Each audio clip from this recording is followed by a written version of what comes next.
There are many different ways of joining two yarns in crochet. I'm showing the one I prefer to use because it's quick and you have no yarn ends to weave in.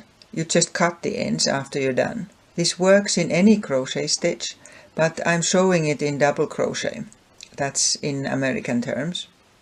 So now I'm in a situation where my yarn is coming to an end and I need to join it to the next ball of yarn. What I'll do, I'll crochet on until I'll have something in the region of 15 centimeters or 6 inches of it left. So I'll see how much more I can do. I'll make a double crochet, another one, and now I have this much left. So I'll join it now. So here's the new yarn, and what I'll do, I'll crisscross them and twist them so that they stay together in the middle, like that. And then what I'll do, I'll continue crocheting using both strands of this folded over yarn. I may hold on to this start a bit so it doesn't escape. And I'll just make a normal double crochet here using both strands of the yarn. And I will see that the join comes quite quickly into the stitch.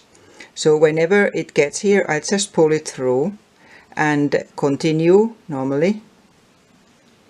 And then I'll do another stitch using still the two strands of the yarn, or at least half a stitch.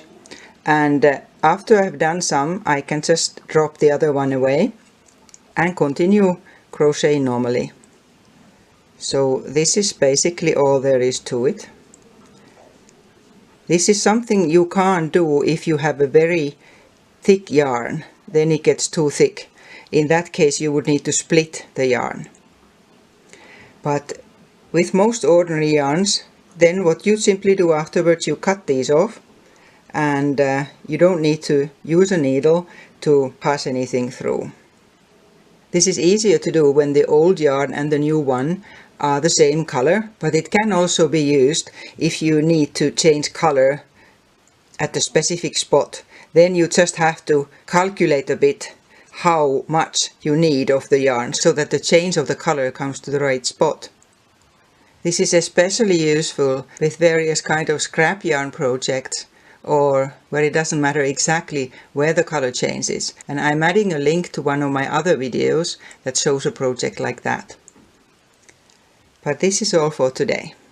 For more tips on crocheting, visit the website in the description box below.